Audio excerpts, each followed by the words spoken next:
أشهد أن لا إله إلا الله أشهد أن لا إله إلا الله أشهد أن محمدا رسول الله أشهد أن محمدا رسول الله حي على الصلاة حي على الصلاة حي على الفلاح حي على الفلاح الله أكبر الله أكبر لا إله إلا الله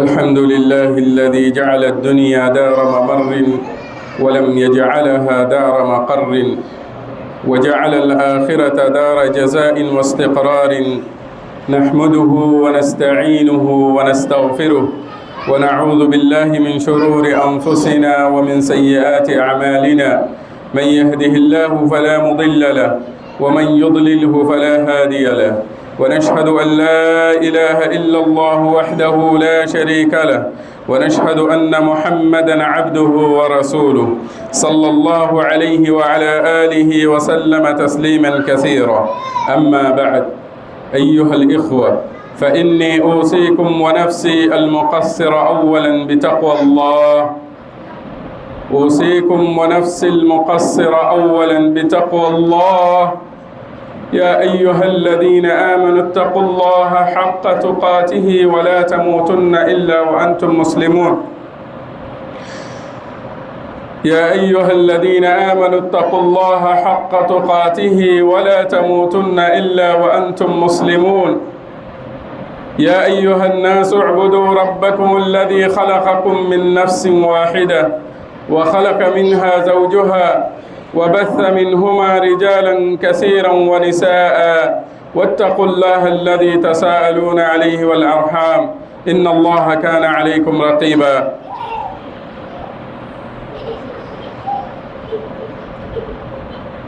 সম্মানিত মুসল্লিয়ানি کرام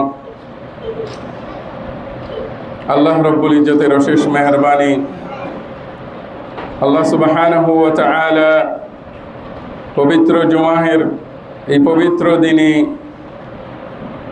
আল্লাহ সুবহানাহু ওয়া তাআলার পবিত্র স্থান এই জমিনে আল্লাহ সুবহানাহু ওয়া তাআলার সবচাইতে প্রিয় স্থান সমূহের একটি স্থান বাইতুল্লাহ আল্লাহর ঘর মসজিদে এসে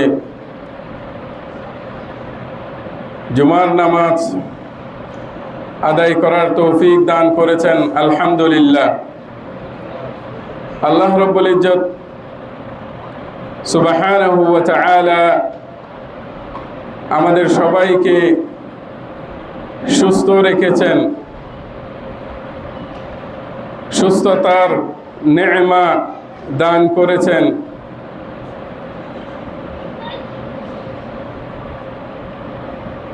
আল্লাহ প্রদত্ত নেয়মাগুলোর মধ্যে অন্যতম গুরুত্বপূর্ণ একটি নেয়মা বাদা শাহাদাতি আল্লা ইলাহা ইল্লাল্লাহ নেয়মাতুস সিহ্হা, সুস্থতার নেয়ামত আল্লাহ সুবহানাহু ওয়া তাআলা আমাদেরকে দান করেছেন। মন খুলে আল্লাহর দরবারে বলবো আলহামদুলিল্লাহ। أيها الإخوة،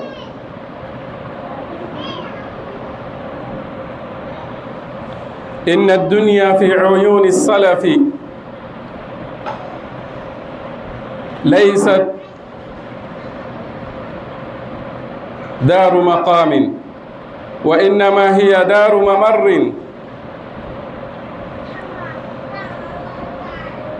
وليست الدنيا غاية لهم، وإنما كانت الآخرة غاية للجميع.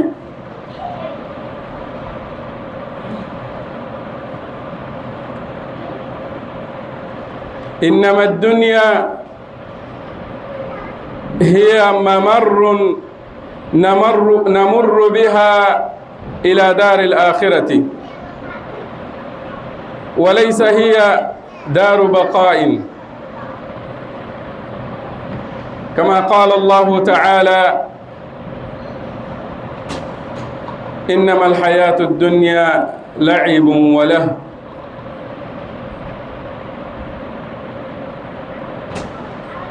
সম্মানিত দিনী ভাইরা, আল্লাহ সুবহানাহু ওয়া তাআলা আমাদের প্রত্যেককে এই দুনিয়ার জমিনে প্রেরণ করেছেন। আল্লাহ সুবহানাহু ওয়া তাআলা আমাদের জন্য এই দুনিয়াটাকে চিরস্থায়ী রূপে সৃষ্টি করেন নাই।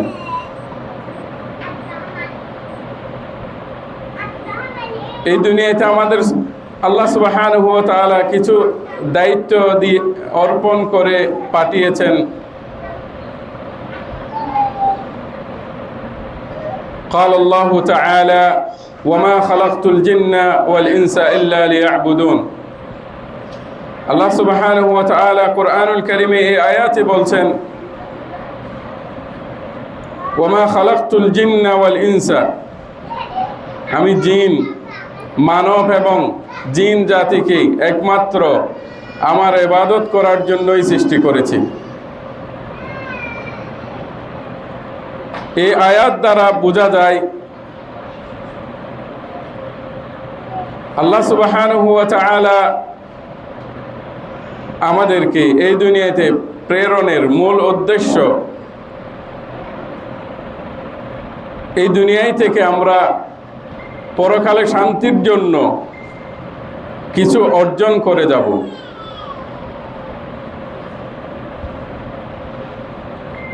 এই আয়াত থেকে যদি আমরা বিশ্লেষণে যাই, আমাদের কাছে আরো স্পষ্ট হয় যে এই দুনিয়াটা আমাদের জন্য চিরস্থায়ী স্থান নয়।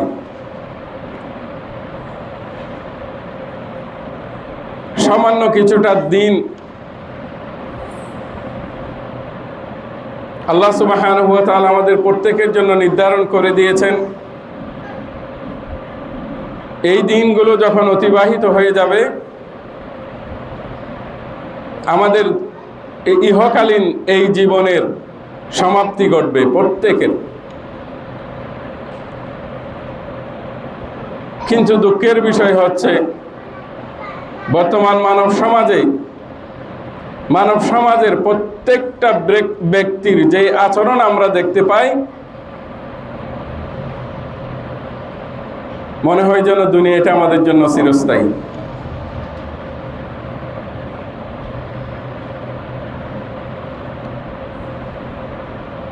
আমরা এখানে চিরস্থায়ীভাবে বসবাস করার জন্যই এসেছি, এখানেই আমার সবকিছু লাগবে। মুসলমানের জীবনে এমন দিন চলে যায়, সে এক দিনে একটা মুহূর্তেও মৃত্যুর কথা স্মরণ করে না। তার পরকালীন জীবনের ব্যাপারে সে বেশি একটু চিন্তিত নয়, এরকম দেখা যায় অধিকাংশ মানুষ। আমরা প্রত্যেকে যার যার জায়গা থেকে আমরা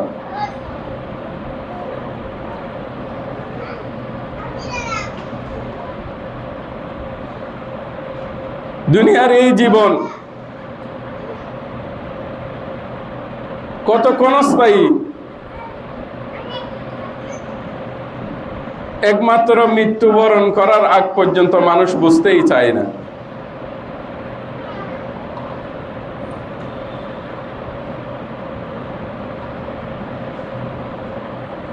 দুনিয়াতে মানুষ সিরিয়াল মেনটেন করে আসে, যাওয়ার সময় সিরিয়াল মেনটেন হয় না।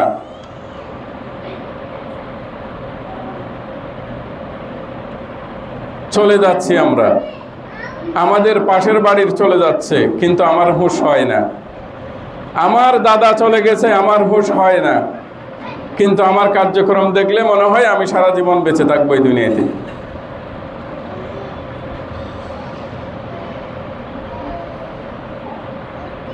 কোনো মানুষ যখন কোন একটা স্টেশনে যায়,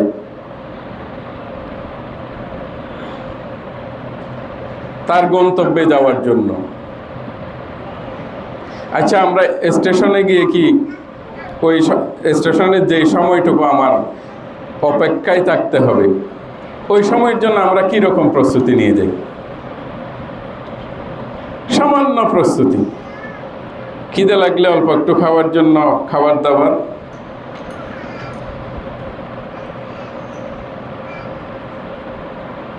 নাকি আমরা ওখানে বিশাল বড় প্রস্তুতি নিয়ে এসি, ফ্যান, বিশাল সুন্দর বিছানা, সুন্দর চেয়ার, যাই না তো আমরা এমন একটা প্রস্তুতি নিয়ে যাই যে প্রস্তুতিটা আমার জন্য কোনো মতো আমি গাড়িতে যাওয়া পর্যন্ত বা আমার গন্তব্যে পৌঁছা পর্যন্ত যেটুকু দরকার সেটুকু নিয়েই কিন্তু আমরা স্টেশনে যাই। দুনিয়াটা কি আমাদের জন্য পরকালের স্টেশন নয়?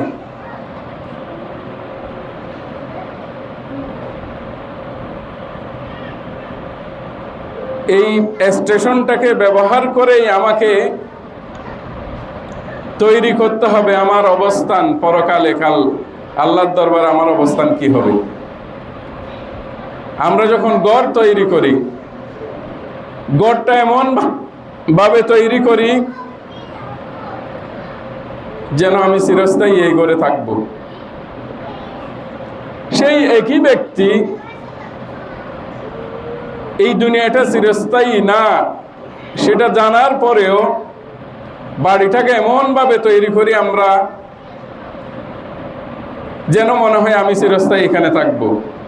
একই ব্যক্তি পরকালের বিষয়ে যদি নিজে, কাউকে হিসাব দেওয়ার জন্য না, নিজে নিজে যদি একটু হিসাব করে দেখি, আজকে দুনিয়াতে অল্প সময় কাটানোর জন্য আমি যেই বাড়ি তৈরি করেছি, যেই জায়গা জমিটুকু ক্রয় করেছি, তার কি পরিমাণ আমি পরকালের জন্য তৈরি করেছি, কি পরিমাণ আমি পরকালে যাওয়ার সময় আল্লাহর দরবারে গিয়ে কি পরিমাণ নিয়ে যাব, এই চিন্তাকে আমরা করি কখনো? সালফু সালেহিন রাহিমাহুল্লাহ তারা এই দুনিয়াটাকে এমনভাবে নিয়েছিলেন যেন একটা ব্রিজ। দুনিয়াটা হচ্ছে একটা ব্রিজ, পার হব, তারপরে শেষ, এর সাথে আমার কোনো সম্পর্ক নেই, এই দুনিয়ার সাথে আমার কোনো সম্পর্ক নাই। ব্রিজটা পার হব, পার হওয়ার জন্য যা দরকার আমার সেটুকু আমি গ্রহণ করব, বাকিটার দিকে আমার দেখার দরকার নেই। রিদওয়ানুল্লাহি আলাইহিম আজমাইন তিনারা এভাবেই দুনিয়াটাকে দেখেছিলেন। قال النبي صلى الله عليه وسلم كن في الدنيا كأنك غريب أو عابر سبيل। দুনিয়াতে আপনি এমন হন যেন আপনি একজন মুসাফির মানুষ, এক জায়গায় সফরে গেছেন। আচ্ছা আমরা কি সফরে গিয়ে যে জায়গায় সফরে যাই সেখানে কি কোনো স্থাপনা করি আমরা? আমি আবার ফিরে আসার জন্য যেই জায়গায় যাই সেখানে আমি কি পরিমাণ আয়োজন থাকে আমার নিজের জন্য। সামান্য যেটুকু দিন আমি ওখানে অবস্থান করব, সেই ততদিনের রসদপাতি নিয়ে আমি ওই জায়গায় যাই, এর বাইরে আমি চিন্তা করি না। দুনিয়াটাকে আমার জন্য, আমি কি দুনিয়াতে মুসাফির নয়? রাসূলুল্লাহ বলছেন কুন ফিদ দুনিয়া কাআন্নাকা গরীব, যেন আপনি অপরিচিত একটা জায়গায় এসেছেন, এখানে আপনার সাথে কারোর সাথে কোনো পরিচয় নাই, কয়েকটা দিন থেকে আপনি চলে যাবেন। সেখানে যেমন গিয়ে তুমি তোমার সমস্ত মেধাটুকু ব্যয় করে ওই কয়েকটা দিনের শান্তির জন্য যেমন তুমি তোমার মেধা শ্রম ব্যয় করো না, ঠিক তেমনিভাবে দুনিয়াটাও তোমার জন্য এরকম। এই দুনিয়াতে আল্লাহ সুবহানাহু ওয়া তাআলা যেটুকু না করলে আল্লাহর ডাকে সাড়া দেওয়ার মতো অবস্থান আমার তৈরি না হয়, সেই পরিমাণটুকু আমরা এই দুনিয়াতে অর্জন করে বাকিটুকু এমনভাবে নিজের পরকালের জন্য আমরা রেখে দিব। দুনিয়াতে আপনি অর্জন করবেন, কিন্তু এই অর্জনটুকু যেন হয় আপনার পরকালের উদ্দেশ্যে অর্জন করবেন। রাসূলুল্লাহ সাল্লাল্লাহু আলাইহি ওয়াসাল্লাম তার কাছে কখনোই কোনো সময় কোনো কিছু অবশিষ্ট রেখে দিতেন না। সব দুনিয়ার পৃথিবীর সবচেয়ে বড় দানবীর ছিলেন তিনি। সাহাবায়ে কেরাম রিদওয়ানুল্লাহি আলাইহিম আজমাইন দুনিয়াটাকে এইভাবেই বুঝেছিলেন। كان علي بن أبي طالب رضي الله عنه يقول إن الدنيا قد ارتحلت مدبرة وإن الآخرة قد ارتحلت مقبلة فكونوا من أبناء الآخرة ولا تكونوا من أبناء الدنيا فإن اليوم عمل ولا حساب وغدا حساب ولا عمل। আলী বিন আবি তালেব রাদিয়াল্লাহু আনহু বলছেন, ইন্নাদ দুনিয়া মুদবিরাতুন,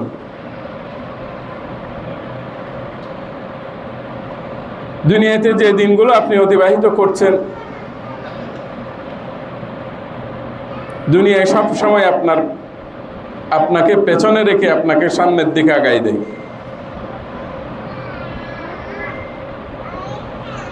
দুনিয়ার দিকে আগানোর কোনো সুযোগ নাই। দুনিয়ায় যতই আপনি দুনিয়ার দিকে আগান, দুনিয়া আপনাকে পেছনে ফেলে দেয়। দেখেন গতকাল সময়টা আজকে আমরা ফিরিয়ে পাবো কখনো?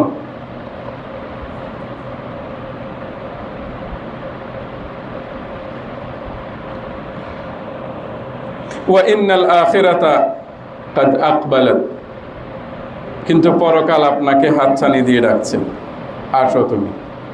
দুনিয়া আপনাকে সব সময় সামনের দিকে ঠেলে দিচ্ছে, দুনিয়ার দিকে আগাইতে দিচ্ছে না আপনাকে, কিন্তু পরকাল আপনাকে ডাক দিচ্ছে, আসো তুমি।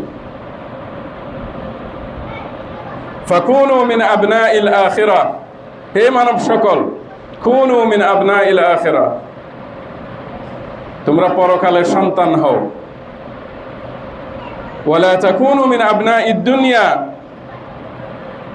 দুনিয়ার সন্তান হয়েও না, পরকালের সন্তান হও তোমরা। ফাইন্নাল ইয়াউমা আমালুন, আজকে তোমার কিছু অর্জনের সময়, ওয়ালা হিসাব, আজকে তোমার কাছ থেকে কেউ কোনো হিসাব নেবে না, আজকে অর্জনের সময়। ওয়া গাদান হিসাবুন ওয়ালা আমাল, আগামীকালকে শুধু হিসাব নেওয়া হবে, ওয়ালা আমাল, আমলের সুযোগ নেই। আল ইয়াউমা আমালুন বিলা হিসাব, আজকের দিনটা আপনার জন্য কর্মের দিন, কিন্তু আজকে আপনার কাছ থেকে হিসাব নেওয়া হবে না। ওয়া গাদান হিসাবুন বিলা আমাল, আগামীকাল আপনার হিসাব দেওয়ার দিন, কিন্তু সেই দিন আমল করার সুযোগ থাকবে না।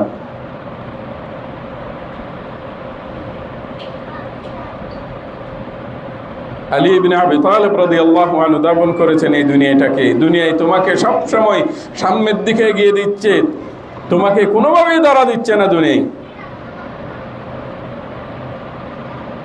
কিন্তু পরকাল তোমাকে ডাকছে।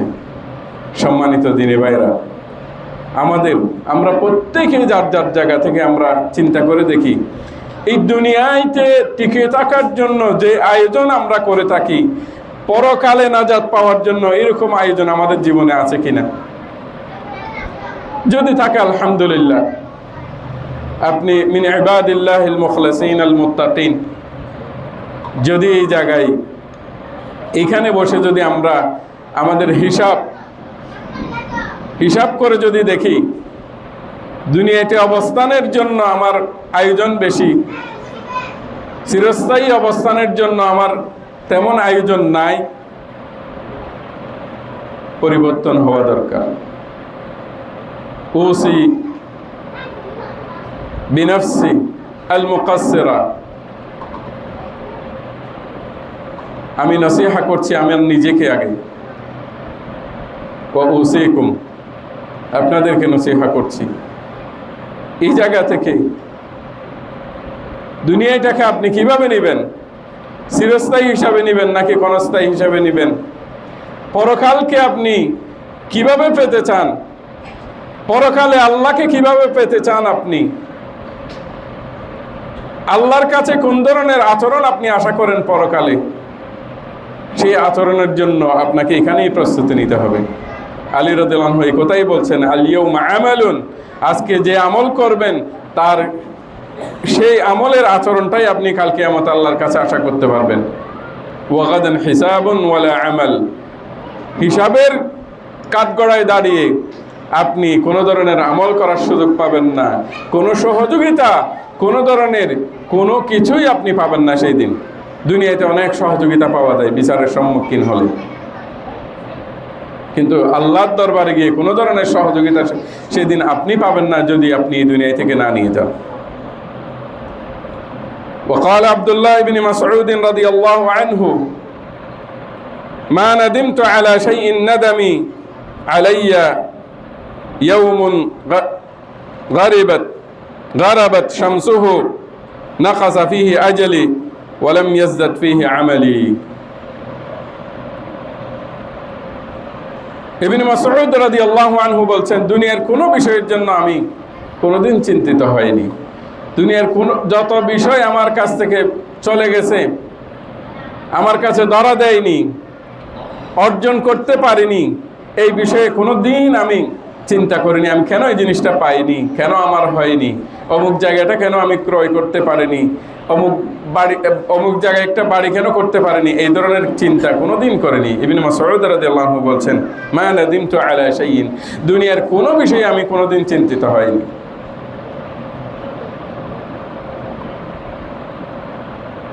কিন্তু সেই দিন আমি চিন্তিত হয়েছি, সেই দিন আমার খুব খারাপ লেগেছে, যেই দিন পরকালের বিষয়ে আমার প্রস্তুতি কম ছিল, পরকালের প্রস্তুতির বিষয়ে আমার ঘাটতি ছিল, সেই দিনটা আমার খুব কষ্টে যেত। কিন্তু দুনিয়ার কোনো বিষয় হারিয়ে আমি কোনোদিন কষ্ট অনুভব করিনি। সম্মানিত ভাইয়েরা, এই কথাগুলো গল্প নয়, এই কথাগুলো আমাদের সালফ সালেহীন, আমাদের কুরুনুল মুফাদ্দালার, যে আমাদের অনুসরণীয় যে সমস্ত ব্যক্তিগণ ছিলেন, সাহাবায়ে কেরাম রিদওয়ানুল্লাহি আলাইহিম আজমাইন, তাবেঈন, তাবাউত তাবেঈন, তাদের অবস্থা ছিল।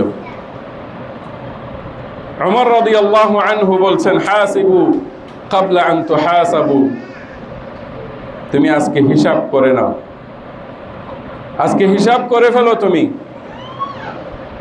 ক্বাবলা আন তুহাসাবু, তোমার কাছ থেকে হিসাব নেওয়ার আগে নিজে নিজে হিসাব রেডি করে ফেলো। যেদিন তোমার কাছ থেকে হিসাব নেওয়া হবে, তোমার হিসাবের খাতা যেদিন খোলা হবে, সেই দিন তোমার আর ডানে বামে তাকার কোনো ধরনের সুযোগ থাকবে না।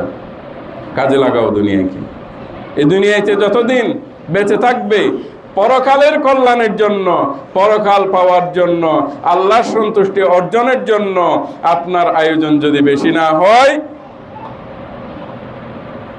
হাসিবু, হিসাব করে দেখো তোমার কি অবস্থা, পরকালে তোমার অবস্থা কোন জায়গায় গিয়ে দাঁড়াবে, এটা হিসাব করে দেখো।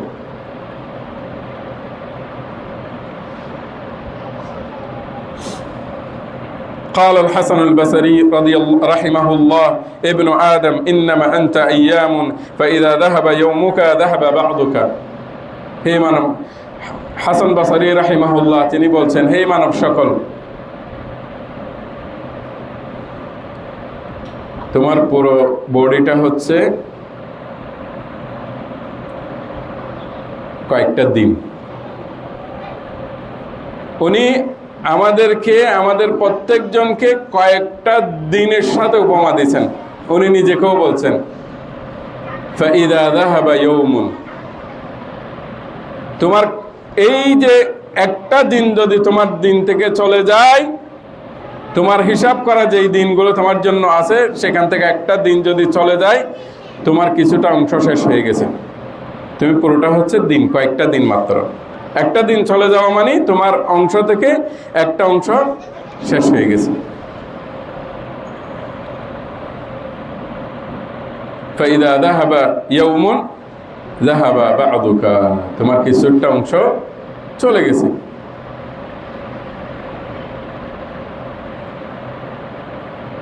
সালফুস সালিহিন রাহিমাহুল্লাহ তারা দুনিয়াটাকে এইভাবেই দেখতেন। আমাদের চোখে দুনিয়ায় আর সালফুস সালিহিন রাহিমাহুল্লাহ তাদের চোখের দুনিয়ায় সম্পর্কে একটু বিবেচনা করে দেখি। কয়েকজনের দুনিয়া সম্পর্কে তো আমরা বললাম, আলোচনা করলাম। এখন আমাদের চোখে দুনিয়ায় কিরকম, আমরা কতটুকু যেতে পেরেছি, আমাদের অবস্থান কোন জায়গায় এখন, তাদের কি কাছাকাছি আছে?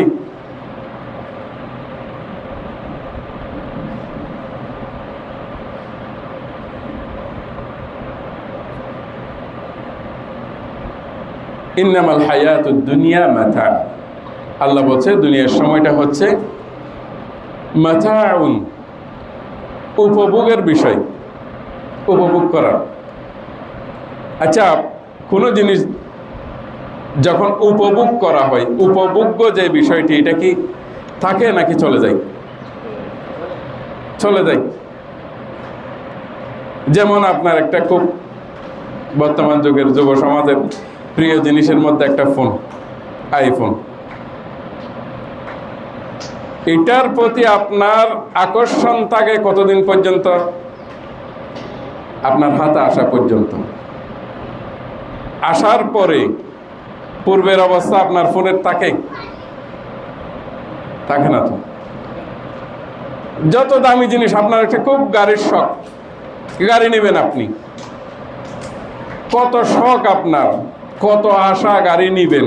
কেনার পরে 2 দিনের মাথায়, 3 দিনের মাথায় ওই গাড়ির প্রতি পূর্বের আকৃষ্ট আপনার থাকে না, কখনোই থাকে না। এই জন্য আল্লাহ সুবহানাহু ওয়া তাআলা বলছে ইন্নামাল হায়াতুদ দুনিয়া মাতা, উপভোগের বিষয় দুনিয়াটা, উপভোগ করবা শেষ হয়ে যাবে। কিন্তু পরকালের জীবন আল বাকা, চিরস্থায়ী, যেটা সারাক্ষণ থাকবে আপনার সাথে। পরকালীন যেই সুখ, এই সুখের উপভোগের যেই মাত্রা, এটা আপনার মনে একটুও কমবে না, হ্রাস পাবে না কখনো। পরকালের যে শান্তি, এটা আপনি সব সময় আপনার জন্য উপভোগ্য। দুনিয়ার এই উদাহরণ দেখলেই আমরা বুঝতে পারি, একটা ঘর করার পরে আবার আমার মনে বাসা বাঁধে আরেকটা ঘর কিভাবে, একটা ঘর যদি লোহাগাড়ায় হয় আরেকটা ঘর কিভাবে চট্টগ্রামে করা যায়, একটা চট্টগ্রামে যখন করা হবে তখন ঢাকায় একটা কিভাবে করা যায়। এইভাবেই ঢাকা করার পরে দেখেন না আমাদের দেশের নেতারা সব বাইরে নিয়ে গেছে, কারণ এখানে তার শান্তি নাই। দুনিয়ার শান্তিটা এত সীমিত একটা শান্তি যেটা কল্পনা করার মতো না। আচ্ছা, দুনিয়াতে আপনি শান্তি করলে কি কি করতে পারবেন বলেন? কি কি করা যায়? সর্বোচ্চ দুনিয়াতে শান্তি কি কি করা যায়? মন মতো একটা গাড়ি, একটা বাড়ি, আর কি? নারী। এটা তো যারা বিয়ে করছেন তারা সকলেই জানেন। আর কি? আসলে দুনিয়াটা উপভোগ করার মতো কিছুই নেই দুনিয়াতে, যদি আপনি সালাফদের চোখে দুনিয়াটাকে দেখেন। কিন্তু দুনিয়ায় আপনাকে ধোঁকা দিবে। সব সময় আমাদের সবাইকে দুনিয়ায় ধোঁকা দিবে। দুনিয়া আমাদেরকে দেখাবে সামনে অনেক সুখ আছে।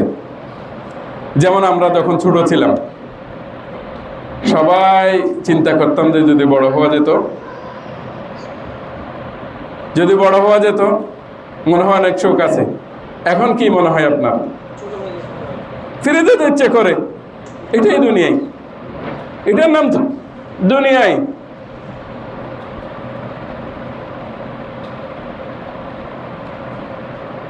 কিন্তু আমরা কি এখন কেউ ফিরে যেতে পারবো? পারবো না, এটা আমাদের হাতে নাই আর। সুতরাং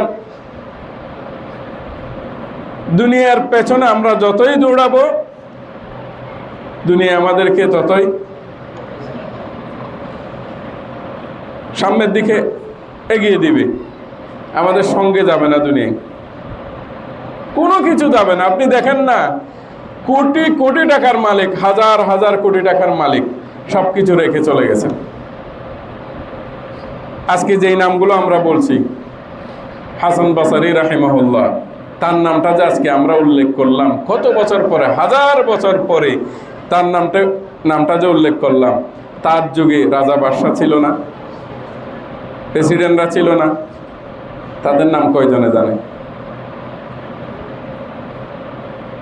আমরা যে সবাই দুনিয়ার খ্যাতি অর্জনের পেছনে দৌড়াচ্ছি, হাসান বসরি রাহিমাহুল্লাহর যুগের একজন প্রেসিডেন্টের নাম, একজন বাদশার নাম কে বলতে পারবে?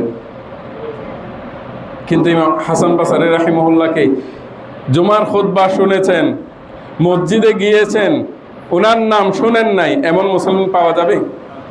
যাবে না। তাহলে আল্লাহ সুবহানাহু ওয়া তাআলার কাছে মর্যাদা কি? ধন সম্পদ নাকি টাকা পয়সা? ধন সম্পদ, ইলম। ইলম এটা কিসের অর্জন?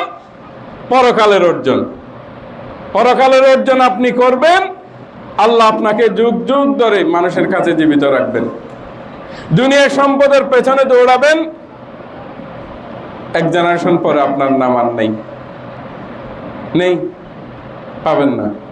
আজকের দিনে আমাদের দেশে যারা নেতৃত্ব দিচ্ছেন তাদেরকে আপনি আগামী 50 বছর পরে যদি খুঁজতে যান কেউ চিনবে না। কিন্তু আজকের দিনে আলেমদের অবস্থা দেখেন আপনি, আজ থেকে 100 বছর পরেও এই আলেমদেরকে মানুষরা স্মরণ করবে, কারণ তার আমল, তার কার্যক্রমটা ছিল পরকালীন বিষয়। অথচ আজকে তাদেরকে আমরা সবচেয়ে ছোট চোখে দেখি।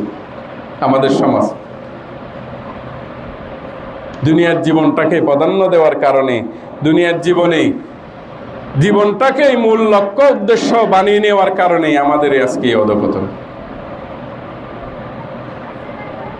পরকাল অতি সন্নিকট, আপনাকে আমাকে যেতেই হবে, মানেন আর না মানেন।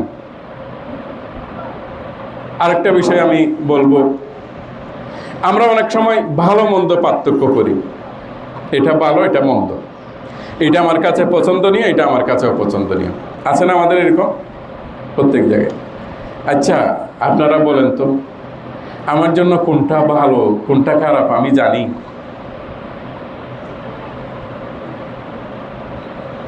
ধরেন আজকে আমার একদিনে আমার ব্যবসার পুঁজি ছিল 10 লাখ টাকা, 5 লাখ টাকা আমার চলে গেছে। ওই মুহূর্তটাকে আমি এটাকে খারাপ মনে করি, অথবা আমার জীবন দিয়ে উদাহরণ দিই। আমি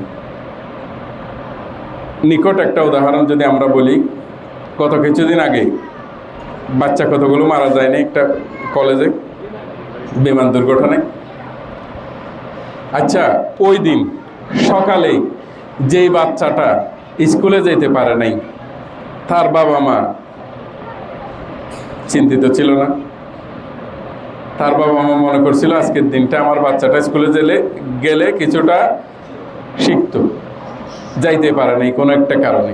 এই কাজটা কিন্তু সকাল টাইমে তার জন্য পছন্দের কাজ ছিল না। সে মনে করছে যে এটা খুব বাজে একটা কাজ হয়েছে, অপছন্দের কাজ হয়েছে। এটার জন্য সে অনেক টেনশনও করছে যে যদি গেলে কি হতো, গেলে আমার ছেলেটা পড়াশোনায় এগিয়ে যেত। 5টার পরে একই ব্যক্তি কি বলছেন? আলহামদুলিল্লাহ বলেন নাই? আলহামদুলিল্লাহ বলছেন। তাহলে আপনি বলেন মানুষ কিভাবে তার ভালো মন্দ বুঝে? সকালে যেটা তার জন্য মন্দ ছিল, রাতে সেটা তার জন্য কি হয়ে গেছে, বিকালে ভালো হয়ে গেছে। এটাই আমরা আসলে জানি না আমার জন্য কোন জায়গায় কল্যাণ, কোন জায়গায় অকল্যাণ আমরা জানি না। এটাই বাস্তবতা। অকল্যাণকর কোনো বিষয় যখন আমার জীবনে যে কোনোভাবে চলে আসে, আমার করণীয় কি? চলে আসছে, একদম পছন্দ করেন না, আপনার জীবনে চলে আসছে, করণীয় কি? সবর। সবর ছাড়া দ্বিতীয় কোনো, মেনে নেওয়া ছাড়া দ্বিতীয় কোনো উপায় আপনার আমার আছে? নাই তো, কোনো ওয়ে নেই। একটা বিষয় আছে, ভাত পানি ছেড়ে দিয়ে না খেয়ে টেনশন করা, এটার জন্য। এটা ছাড়া আর কিছু আছে? নাই। এটা করলে কি হবে? আপনি নিজের ক্ষতি নিজে করলেন। এমনিতে আপনি অর্থনৈতিকভাবে বা শারীরিকভাবে ক্ষতিগ্রস্ত হলেন, টেনশন করার কারণে আরো ক্ষতিগ্রস্ত হলেন, ক্ষতিগ্রস্ত ডবল হয়ে গেল। নাই তো আসলে। এই জন্য আল্লাহ সুবহানাহু ওয়া তাআলা সবরের ব্যাপারে বলছেন, ইন্নাল্লাহা মা'আস সাবিরিন। আপনি চিন্তা করেন দুনিয়ায় সব কিছু আপনার কাছে নাই, কিন্তু আল্লাহ আছে। এই অনুধাবনটা আপনি করেন তো। মুসিবত যখন আপনার জীবনে চলে আসে, ওই মুসিবতের সময় আপনি পুরো দুনিয়াকে এক পাশে রেখে আপনি যখন চিন্তা করবেন আল্লাহ আমার সাথে আছে, আলহামদুলিল্লাহ। এই জন্য মুসিবতের সময় আল্লাহ বলছেন ইন্না লিল্লাহি। দেখেন মুসিবতের এই যে কোরআনের আয়াতটা, এটার অবস্থা দেখেন আপনি, ইন্না লিল্লাহি ওয়া ইন্না ইলাইহি রাজিউন। মানুষ মারা গেছে, একজন মানুষ দুনিয়া থেকে চলে গেছে, আপনাকে স্মরণ করিয়ে দেয়া হচ্ছে ইন্না লিল্লাহি ওয়া ইন্না ইলাইহি রাজিউন। আমরা সবাই আল্লাহর জন্য, আমরা সবাই আল্লাহর দিকেই ফিরে যাব। ওখানে মানুষ মারা গেছে, আপনাকে বলা হচ্ছে কি আপনিও চলে যাবেন। এটা আপনার জন্য মেসেজ, এটা আপনার জন্য শিক্ষা। উনি যে চলে গেছেন, আপনাকে বলা হচ্ছে যে তুমিও চলে যাবে, তোমারও দিন আসতেছে এই দিনটা। তাহলে তোমার করণীয় কি? প্রস্তুতি নাও, প্রস্তুতি নাও, শিক্ষা নাও, দুনিয়ার পেছনে পড়ে থেকো না।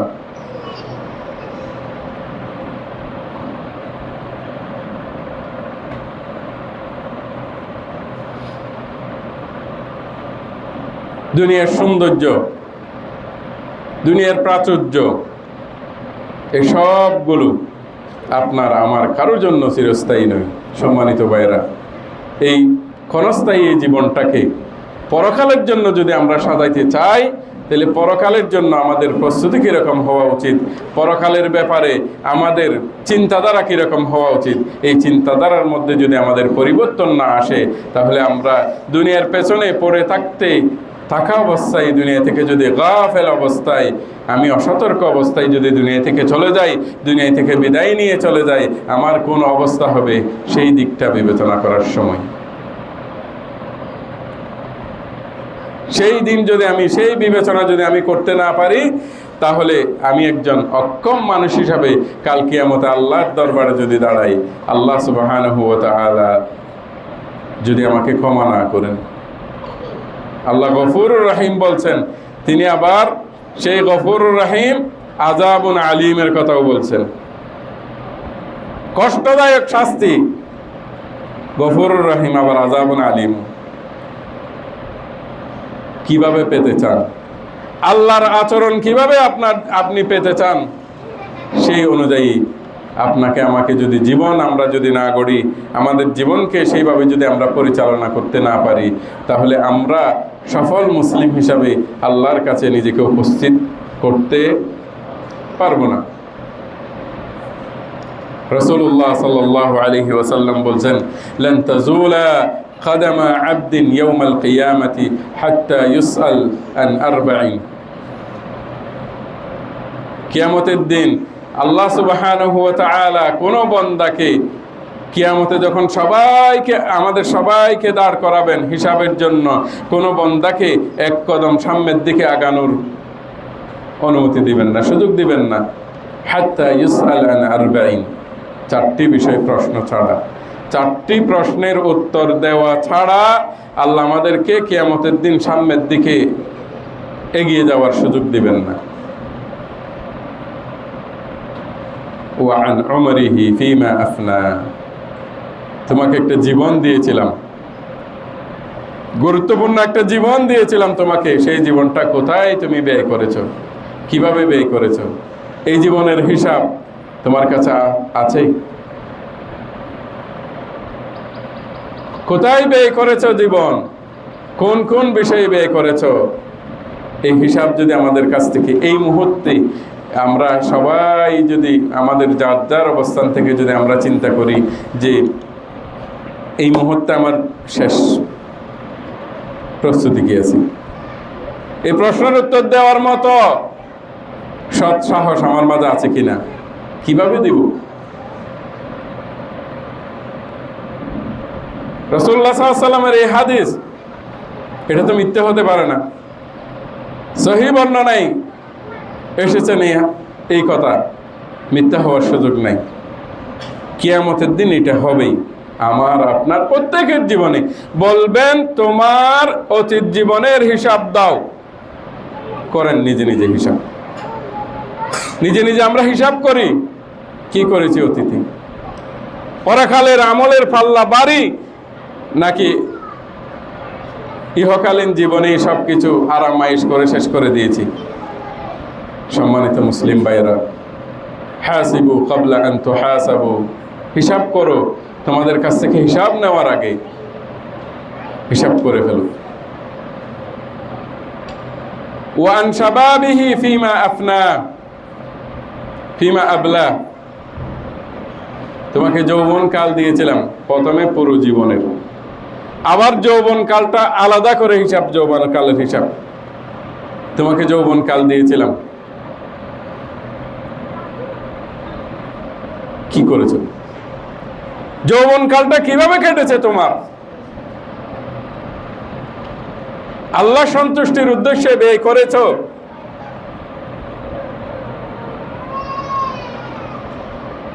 নাকি তার বিপরীত, নাকি দুনিয়াটাই তোমার সবকিছু ছিল সে সময়? সম্মানিত ভাইরা, এই যৌবন কালের হিসাব যদি আমাদের কাছ থেকে নেওয়া হয়, কি হিসাব নিয়ে আল্লাহর দরবারে দাঁড়াবো, কি হিসাব নিয়ে দাঁড়াবো আল্লাহর দরবারে?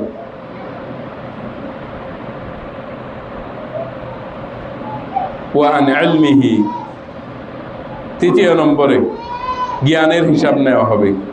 এই যে জ্ঞানগুলো আমরা অর্জন করতেছি, প্রত্যেকটা জ্ঞান, একটা হাদিস আমরা শুনতেছি, একটা হাদিসের ব্যাপারে আমরা জ্ঞান অর্জন করতেছি, এই জ্ঞান সম্পর্কে প্রশ্ন করা হবে। আমরা অনেকেই মনে করি জ্ঞানের প্রশ্ন বোধহয় শুধু আলেমদেরকেই করবেন, না, যেটুকু জানেন সেটুকুতেই আপনি আলেম। আলেম মানে কি? জ্ঞানী, যিনি জানেন তাকে বলা হয় আলেম। কেউ বেশি জানে, কেউ কম জানে, কিন্তু আমরা প্রত্যেকে আলেম। সালাত 5 ওয়াক্ত ফরজ এটা জানে না এমন মানুষ আছে? তাহলে তিনি সেই বিষয়ে আলেম। যাকাত দিতে হবে জানে না মানুষ নাই, আলেম। ইলমের হিসাব দিতে হবে। ইলম শুধু মানুষ নিজে আমল করলে হবে? জ্ঞান অর্জন করেছি শুধু নিজে আমল করলে হবে না, শুধু নিজে আমল করলে হবে না, মানুষের কাছে পৌঁছাইতে হবে। রাসূলুল্লাহ সাল্লাল্লাহু আলাইহি ওয়াসাল্লাম বলেছেন, এই হাদিসটা প্রায় আমাদের বাচ্চারা জানে, বাল্লিগু আন্নি ওয়ালাউ আয়া। সাল্লাল্লাহু বলছে বাল্লিগু আন্নি ওয়ালাউ আয়া, একদম একটা আয়াতও যদি তুমি জানো আমার পক্ষ থেকে সেটা মানুষের কাছে পৌঁছাই দাও। নেই আমাদের কাছে, নেই। তার প্রমাণ কি? তার প্রমাণ অহরহ। সমাজের অবস্থা দেখেন, আমরা কি আমর বিল মারুফ নাহি আনিল মুনকার আমাদের মাঝে আছে? সৎ কাজের আদেশ, অসৎ কাজের নিষেধ নেই, নেই। যার কারণে সমাজের এই বিশৃঙ্খলা। আমি যেটা জানি সেটা আমার ভাইকে পৌঁছানোর প্রয়োজনীয়তা আমি অনুভব করি না, চাই না। দাওয়াতের কাজে আমরা দুর্বল।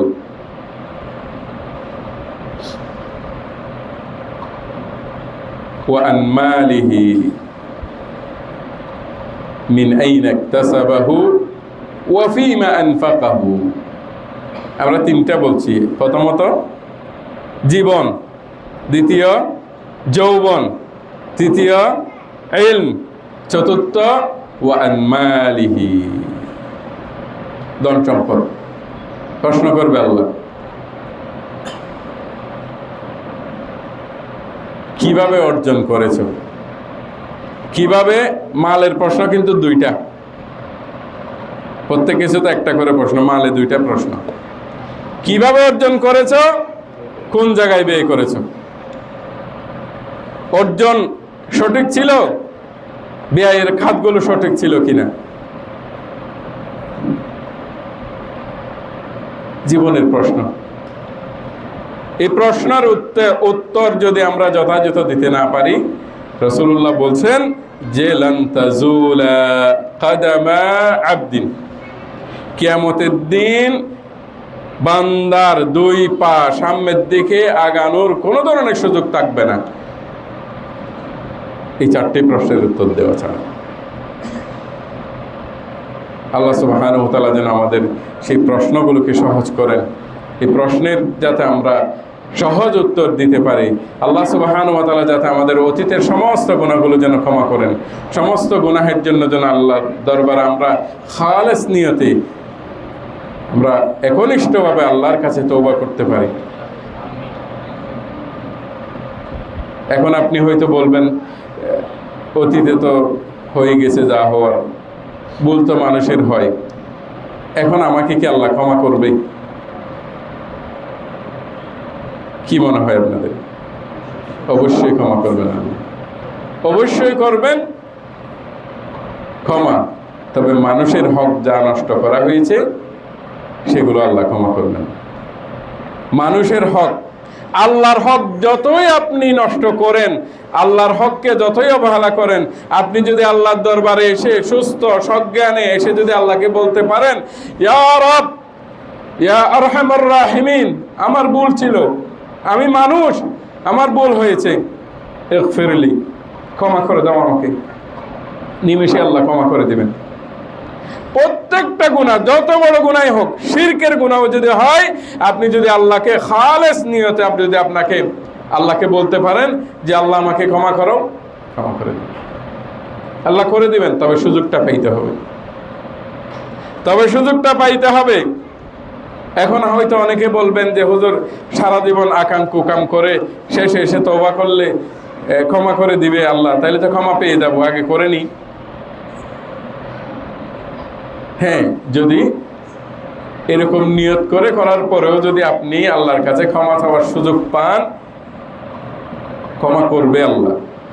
কিন্তু যে ক্ষমা চাওয়ার সুযোগটা যে পাবেন, এই নিশ্চয়তা কে দিয়েছে আপনাকে? কে দিয়েছে আপনাকে? চলে যাওয়ার সময় অ্যাক্সিডেন্ট করে মারা গেছি, পেরেছি, পারি নাই, তাইলে কোথায় আমার অবস্থা? এই জন্য প্রস্তুতিটা আগে প্রস্তুতি নিয়ে থাকতে হবে।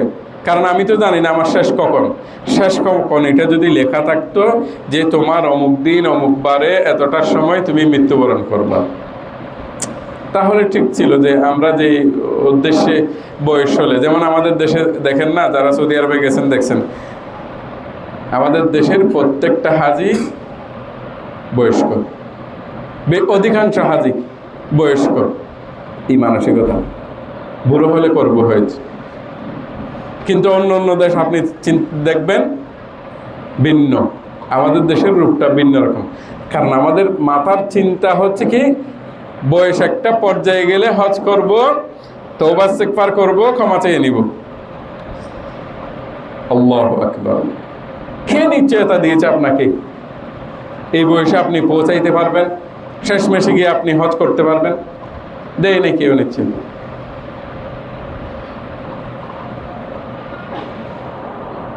ক্ষমা পাবেন, তবে মানুষের সম্পদ যা নষ্ট করা হয়েছে, মানুষের গীবত করা হয়েছে, মানুষের আত্মসম্মান খনন করা হয়েছে, এই সমস্ত ক্ষমাগুলো সেই ব্যক্তি যতক্ষণ ক্ষমা করবে না, আল্লাহ ততক্ষণ আপনাকে ক্ষমা করবে না।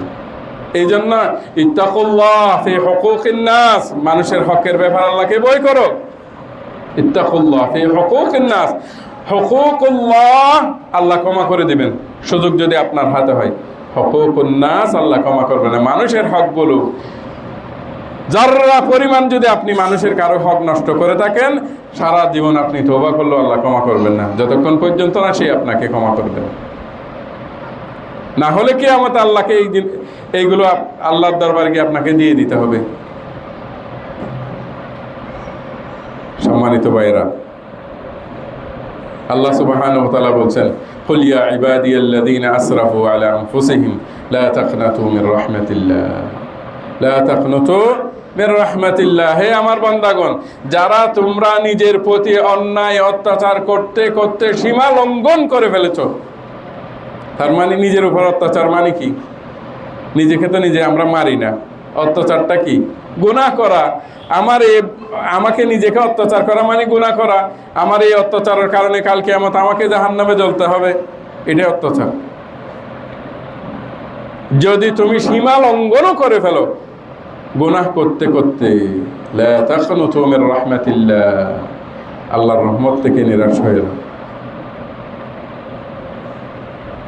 তুমি তওবা করলে ক্ষমা পাবে। তবে মানুষের হকের ব্যাপারে আমাদের প্রত্যেককে অবশ্যই সচেতন থাকতে হবে। আকুলু কওলি হাযা আস্তাগফিরুল্লাহ আল-আলিয়্যুল আযীম ওয়া লিসাইরিল মুসলিমিনা মিন কুল্লি যামবিন ফাস্তাগফিরুহু ইন্নাহু হুয়াল গফুরুর রাহিম।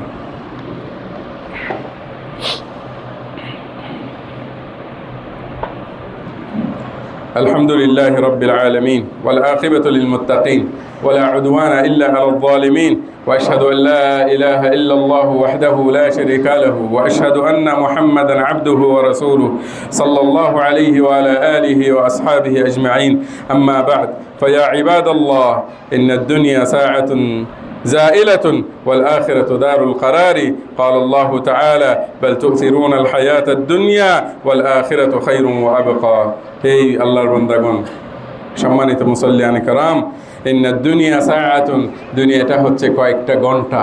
সাআতুন, কয়েকটা ঘন্টা। জাইলাতুন, যেটা শেষ হয়ে যাবে। যে ঘন্টাগুলো কি হয়ে যাবে? শেষ হয়ে যাবে। ওয়াল আখিরাতু দারুল কারার, পরকালের জীবনটা হচ্ছে চিরস্থায়ী একটা জীবন। আল্লাহ বলছে, বাল তুসিরুনাল হায়াতাদ দুনিয়া। হে মানব সকল, তোমরা পরকালের উপরে দুনিয়ার জীবনকে প্রাধান্য দাও। আমরা সব সময় পরকাল আমাদের কাছে, পরকালের উপরে দুনিয়ায় প্রাধান্য পাই। আল্লাহ বলছে, ওয়াল আখিরাতু খায়রুন ওয়া আবকা, অথচ পরকালটা তোমাদের জন্য সবচেয়ে উত্তম এবং চিরস্থায়ী। এই চিরস্থায়ী সুখ শান্তিকে তোমরা বিসর্জন দিয়ে তোমরা যে দুনিয়ার পেছনে দৌড়াচ্ছ, কি অবস্থা হবে তোমাদের? দুনিয়ায় তোমাদেরকে কোথায় নিয়ে যাবে? সর্বোচ্চ পর্যায়ে গিয়ে কি করতে পেরেছেন দুনিয়াতে মানুষ?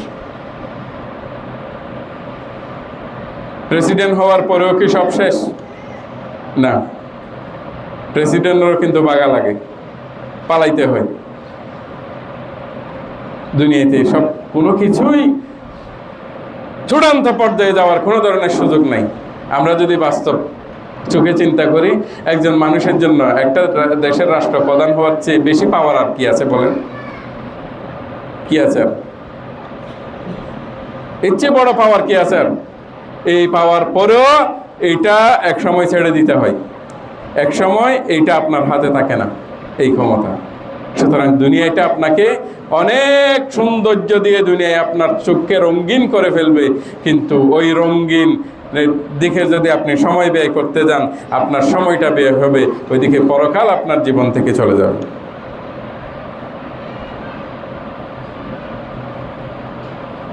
ফাকুন ইয়া ইবাদাল্লাহ মিম্মান ইয়াজহাদু ফিল ফানিয়া ওয়া ইয়া'মালু লিল বাকিয়া। হে আল্লাহর বান্দাগণ, হে মুমিনগণ, তোমরা পরকালকে প্রাধান্য দেওয়া ব্যক্তিদের অন্তর্ভুক্ত হও।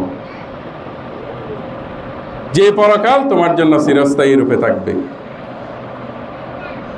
عن جابر بن عبد الله رضي الله عنهما قال شهدت مع النبي صلى الله عليه وسلم يوم العيد فبدأ بالصلاة قبل الخطبة بغير آذان ولا إقامة ثم قام متكئا على بلال فأمر بتقوى الله وحث على الطاعة ووعظ الناس وذكرهم ثم مضى حتى أتى النساء فوعظهن وذكرهن فقال تصدقنا فإن أكثركن حطب جهنم।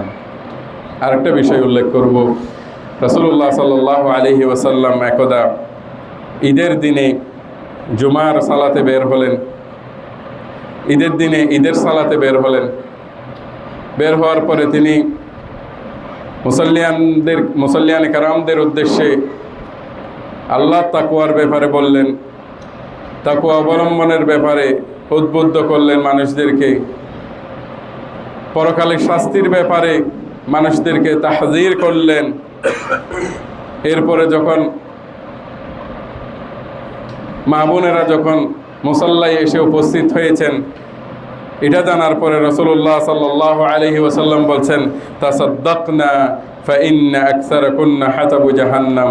হে নারী সমাজ, হে আমার মা বোনেরা, তাসাদ্দাকনা, তোমরা বেশি বেশি সাদাকা করো, তোমরা বেশি বেশি সাদাকা করো।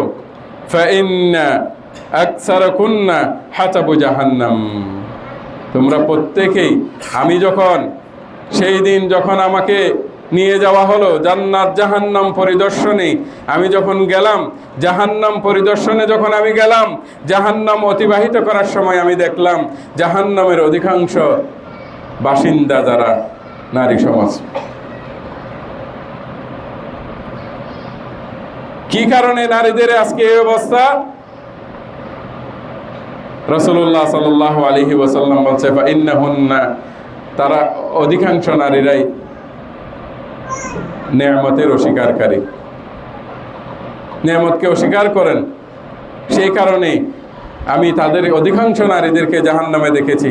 তখন রাসূলুল্লাহ সাল্লাল্লাহু আলাইহি ওয়াসাল্লাম বলছেন তাসাদ্দাকনা, তোমরা বেশি বেশি সাদাকা করো, বেশি বেশি সাদকা করো। এর দ্বারা কি বোঝা যাচ্ছে? সাদাকা আস-সাদাকাতু তুতফিউ গাযাবুর রহমান।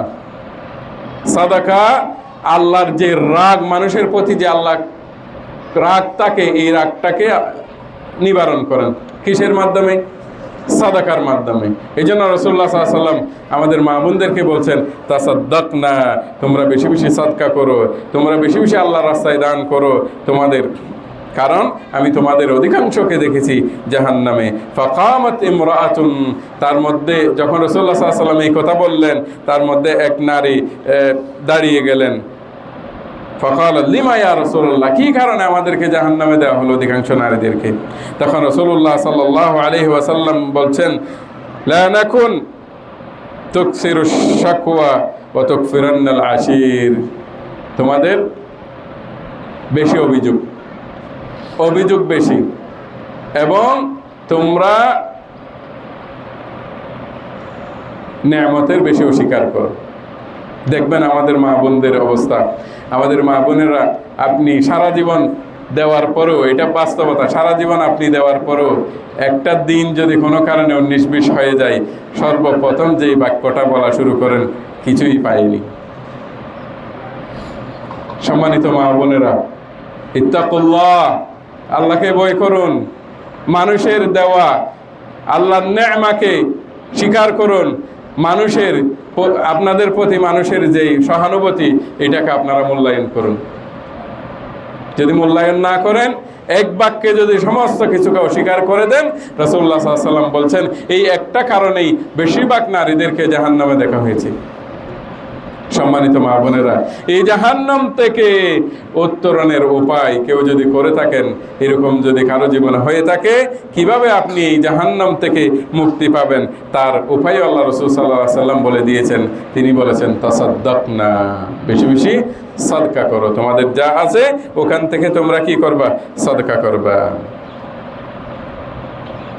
এবং যেই দুইটা বিষয়ের অভ্যাসের কথা বলা হয়েছে, এই অভ্যাসগুলো পরিত্যাগ করা আমাদের নারী সমাজ, মা বোন যারা আছেন তাদের প্রত্যেকের উচিত এই অভ্যাসগুলো পরিত্যাগ করা।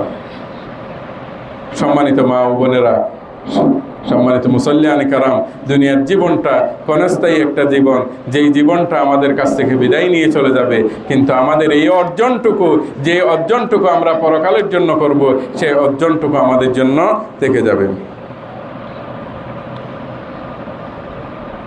এই কথা বলার পরে জাবের রাদিয়াল্লাহু আনহু তিনি বলছেন, নারীরা এমনভাবে সাদকা করা শুরু করলেন, ইয়াতাসাদ্দাকনা মিন হুলিহিন্না, পরনে সেদিন যেই গহনা ছিল, এটা আমার কথা না, রাসূল সাল্লাল্লাহু আলাইহি ওয়াসাল্লাম থেকে সহিহভাবে প্রমাণিত, মুসলিম সহিহ মুসলিমে বর্ণনা এসেছেন এই বর্ণনাটুকু। তখন নারীরা তাদের পরনে যত ধরনের গহনাপাতি ছিল সব কিছু খুলে বেলাল রাদিয়াল্লাহু আনহু যে কাপড় বিছিয়ে দিয়েছিলেন ওখানে দিতে শুরু করলেন সব কিছু। সুবহানাল্লাহ। পরকালকে তারা এভাবেই বুঝেছিলেন। সম্মানিত মা ও বোনেরা, আপনার কাছে যে এই জিনিস আছে, এই জিনিসগুলো আপনার দুনিয়া থেকে বিদায় নেওয়ার পরে পুরুষ নারী সকলের জন্য আপনার আজকে যে সম্পদ, এই সম্পদগুলো আপনার নিঃশ্বাসটা ত্যাগ করার সাথে সাথে এটা অন্যজনের। বরঞ্চ এমন হয়, বাবার লাশ, মায়ের লাশ দাফন না দিয়ে ভাই এবং বোনেরা সম্পদ বন্টনের জন্য লেগে যায়। গত কিছুদিন আগে আমি ফেসবুকের বদৌলতে এখন সব কিছু দেখা যায়, সবাই বসে গেছে সম্পদ বন্টনের জন্য। বাবার লাশ পড়ে আছে, এমনও ঘটনা ঘটেছে বাবার গ্রামবাসীরা এসে এই লাশকে দাফন করেছে, কিন্তু সন্তানরা লাশ দাফন করতে যায়নি। আরেকজন বাবার কথা আমি জেনেছি, যেই বাবা তার জীবনের সর্বোচ্চ সরকারি চাকরি জীবনের সবটুকু বাচ্চাদের পেছনে খরচ করার পরেও শেষে গিয়ে যে একটা পেনশনের টাকা থাকে, ওই টাকা দিয়ে একটা বাড়ি করার পরে, ওই বাড়ি করার জন্য যখন সংকলন হচ্ছিল না, তখন ওই বাবা একজনের কাছ থেকে দান নিয়ে বাড়িটা করেছিলেন। সম্পন্ন করার পরে ওই বাড়িতে বাবার ঢোকা হয় নাই, ওই বাড়ির নামে করেছিলেন বড় ছেলের নামে। ওই বড় ছেলে ওই বাড়িটা বাবার মৃত্যুর সাথে সাথে দখল করেছেন এবং হাসপাতালে গিয়ে লাশটা গ্রহণ করার জন্য প্রয়োজন অনুভব করেন নাই। এরকম সন্তান আছে আমাদের দেশে, এগুলো আমাদের দেশের ঘটনা। লাশ নিতে যায় নাই হসপিটালে, কারণ লাশ নিতে গেলে তখন ওই পাওনাদার আসবে টাকার জন্য, লাশ নেই নাই, গ্রহণ করে নাই। এরকম অহরহ ঘটনা আছে। সম্মানিত ভাইয়েরা, আমরা কার জন্য রেখে যাব? এগুলো আমাদের সন্তানদের জন্য রেখে যাব, পাশাপাশি আমার নিজের জন্য, পরকালে আমার নিজের বাঁচার জন্য কিছু আল্লাহর রাস্তায় দিয়ে যেতে হবে আমাকে। সম্মানিত মা বোনেরা, আমরা আল্লাহর রাস্তায়, এই জন্যই সাহাবিয়াত রিদওয়ানুল্লাহি আলাইহিম আজমাইন, আল্লাহ রাসূলের সাহাবায়ে কেরামগণ এই জন্যই পেরেছিলেন তাদের গলার যে গহনাপাতি ছিল সবগুলো দিতে। তারা এক মুহূর্তের জন্য দ্বিধাবোধ করে নাই, কারণ তারা সেদিন বুঝেছিলেন যে জাহান্নামের আগুনের শাস্তি কত ভয়াবহ। যখন রাসূলুল্লাহ সাল্লাল্লাহু আলাইহি ওয়াসাল্লাম বর্ণনা করেছিলেন, সেই জাহান্নামের শাস্তি থেকে বাঁচার জন্য জীবনের সর্বোচ্চটুকু গহনাপাতি সহ তারা সেদিন আল্লাহর রাস্তায় দান করেছিলেন। আন্টির ব্যাপারে বলা হয়েছে, আকরাতিহিন্না ওয়া খাওয়াতিমিহিন্না, তাদের যে পরনের যে যা কিছু ছিল সব কিছু আল্লাহ রাস্তায় দান করেছিলেন। সম্মানিত মুসল্লিয়ানি কারাম, আল্লাহ সুবহানাহু ওয়া তাআলা যেন আমাদেরকে পরকালটাকে আমরা যাতে সালফে সালেহিনের দৃষ্টিতে আমরা পরকালকে দেখি, দুনিয়াটাকে যেন আমরা তাদের দৃষ্টিতেই দেখি। দুনিয়াটা আমাদের জন্য কতটুকু দুনিয়াতে আমার অর্জন দরকার, সেইটুকু অর্জন করে আমাদের সমস্ত আয়োজন যেন হয় পরকালীন কল্যাণের জন্য। আল্লাহ আমাদের সবাইকে তৌফিক দান করুক। هذا وصلى الله تعالى اللهم اغفر للمسلمين والمسلمات والمؤمنين والمؤمنات الأحياء منهم والأموات. اللهم انصر الإسلام، اللهم انصر الإسلام، اللهم انصر المسلمين. اللهم أعز الإسلام والمسلمين. اللهم ألف بين قلوبهم، اللهم ألف بين قلوبهم. اللهم اجمع كلمتهم على الحق، اللهم اجمع كلمتهم على الحق. اللهم اهدنا فيمن هديت، وآفنا فيمن عافيت، وتولنا فيمن توليت، وبارك لنا فيما أعطيت، وقنا واصرف عنا شر ما قضيت، فإنك تقضي ولا يقضى عليك. إنه لا يضل من واليت ولا يعز من عاديت، تباركت ربنا وتعاليت. اللهم انصر إخواننا المستضعفين في كل مكان، اللهم كن لإخواننا في فلسطين، اللهم كن لإخواننا في فلسطين، اللهم كن لهم معينا لهم، اللهم انصرهم، اللهم انصرهم على أعدائك وأعداء المسلمين يا رب العالمين. اللهم اخذل الكفرة والمبتدعة والمشركين، اللهم اخذل الكفرة والمبتدعة والمشركين يا رب العالمين. اللهم شتت شملهم ومزق جمعهم، اللهم شتت شملهم ومزق جمعهم يا رب العالمين. اللهم عليك باليهود الغاشمين، اللهم عليك باليهود الغاشمين، اللهم عليك باليهود الغاشمين يا رب العالمين يا أكرم الأكرمين. اللهم انصر إخواننا المسلمين في أركان، اللهم انصرهم، اللهم انصرهم وأيدهم بنصرتك يا رب العالمين يا أكرم الأكرمين. اللهم إنك تعلم حوائجهم، اللهم اقض حاجاتهم وحاجات المسلمين جميعا يا رب العالمين يا أكرم الأكرمين. اللهم احفظ المسلمين في بنغلاديش، اللهم احفظهم، اللهم احفظهم، اللهم احفظ المسلمين في بنغلاديش، اللهم ردهم إلى دينهم ردا جميلا يا رب العالمين، اللهم ردهم إلى دينهم ردا جميلا يا رب العالمين يا أكرم الأكرمين. اللهم اهدي أئمة المسلمين، اللهم اهدي أئمة المسلمين واهدهم إلى سبل السلام، واهدهم إلى سبل السلام يا رب العالمين يا أكرم الأكرمين. اللهم احفظنا، اللهم احفظنا، اللهم احفظنا، اللهم اجعلنا اللهم اجعلنا من الذين اتقوا، اللهم اجعلنا من المتقين يا رب العالمين يا أكرم الأكرمين. إن الله وملائكته يصلون على النبي يا أيها الذين آمنوا صلوا عليه وسلموا تسليما. اللهم صل وسلم وبارك على سيدنا محمد، اللهم صل وسلم وبارك على سيدنا محمد وعلى آل محمد كما صليت على إبراهيم وعلى آل إبراهيم إنك حميد مجيد. اللهم أصلح شبابنا وشباب المسلمين يا رب العالمين، اللهم أصلح شبابنا وشباب المسلمين يا رب العالمين، اللهم ردهم إلى دينك ردا جميلا. اللهم وفق نساء المسلمين،